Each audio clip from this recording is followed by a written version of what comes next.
What is up mga Lodi? So, nagbabalik tayo mag-vlog. So, ito na ang new bike natin. Wala na si Triumph Trident 660. So, pinalit ko si Rebel 500. So, yan. To make it short, the story, nakipag-swap ako sa Rebel 500 pero nag-add na lang siya, kaya napunta sa akin tong Rebel. Nagkaroon naman kami ng smooth deal, so ayan na siya. Bali, ginive up ko na si Trident kasi kailangan ko hindi man sa kailangan, gusto ko lang mag-downgrade din, tsaka kailangan ko rin ng konting cash kasi busy talaga nung mga nakaraan, kaya hindi ako nakapag-vlog. Busy rin kasi sa kasal, daming inasikaso. So ngayon tapos na, so share ko sa inyo itong bagong bike ko. So walk around tayo. So ano na siya, may setup na rin, pero yung sunod na yung kung ano ba yung first impression ko sa bike na to kumpara sa Trident. So sa ngayon share ko lang sa inyo to. Walk around muna tayo mga Lodi. So tagal din natin nag-vlog. So ito na.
So ayan, tapos na tayong mag-walk around.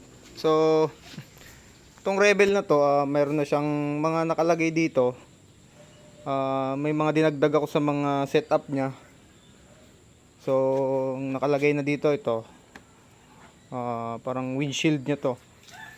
Tapos naglagay ako ng risers. Yan, bar and risers. Tsaka ito hook pag nagpark ako para may sabitan ako ng helmet. Tapos naka aftermarket levers and ibang grip na rin to siguro. Hindi na to yung stock. Hindi ko kasi kabisado eh. Tapos dati ata tang naka monkey bar kaya mahaba yung cable. So tinatamad naman na akong balik yung stock. So okay lang sa akin yung looks na yan. Tapos ito, signal light pinalitan na niya. Kasi ito, hindi ito yung stock. Ano yan, aftermarket ito. Binili ko sa old bike ko pa yan. Ngayon ko lang nagamit. Tapos naka-cover na rin to, pati dito. So which is gustong gusto ko yung looks na ganyan. Tapos ito dinagdag ko na to, ni-wrap ko. Kasi nagbakbak yung powder coat na black niya. Medyo ayoko ng looks. So binalot ko na lang. So ito lang ang downside ng mga powder coated na exhaust. Ano, nag-uumpisa ng ito, mag-uumpisa na yan magbakbak. Pag nasagi yan ng matulis na bagay, mababalatan yan parang ganito oh. Yan. Yan lang yung ano diyan, negative. So yan. Tapos ito dinagdag ko lang din. Tank pad grip. Tapos so far yun pa lang naman. Yan lang yung setup pa niya. So pag-isipan ko pa yung iba, yung seat papakapalin para mas komportable naman yung back ride. So abangan nyo yung mga susunod kong magiging vlog about sa Rebel na comparison, ganun, first ride, kung ano naman yung masasabi ko. Pero hindi ko na siya first ride kasi nagagamit ko na siya. Pero sasabihin ko lang yung mga napansin ko sa kanya na pwede ko ikumpara sa Trident para may ano lang idea kayo. So natakbo nito, ito lang nagustuhan ko dito rin eh. Dito yung susian, Stig. So natakbo nito ano pa lang. Ano, 2,400 pa lang. Pero nakuha ko to nasa 2,300, so naka 100 kilometers na rin ako. Mahigit. So yan. Noong una kasi to ano, stock. Wala pa tong risers. So malaking tulong yun sa akin kasi mas maliit ako. Medyo nangangawit ako kaya nilagyan ko ng risers kasi naka forward control na pala ito. Ayan mga lodi, kikita nyo ito kay Takumi galing. Ayan.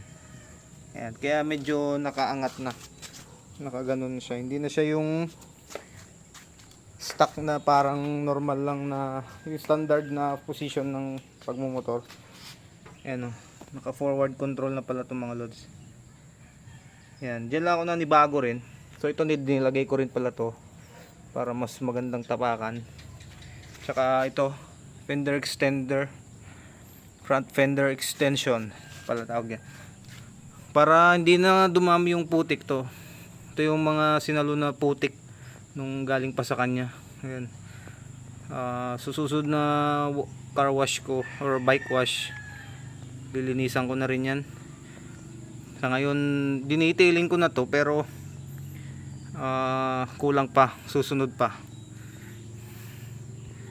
So yan, tapos merong nakalawit doon yan. So far yun lang man mga lods. So yun lang. Abangan nyo yung mga susunod na vlog natin. Tagal-tagal ko rin din naka-vlog. So ngayon lang ulit nagkaroon ng time kasi busy pa din.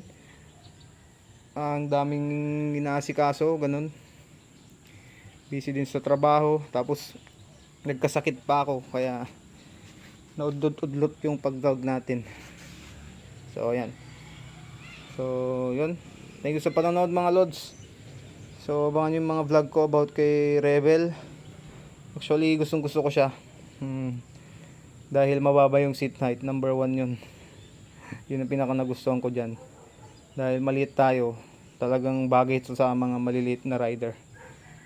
Mas tumaas yung confident ko na ano, lalo sa traffic, di ako napapagod. So yun lang. Thank you sa panonood. See you next vlog. Ride safe.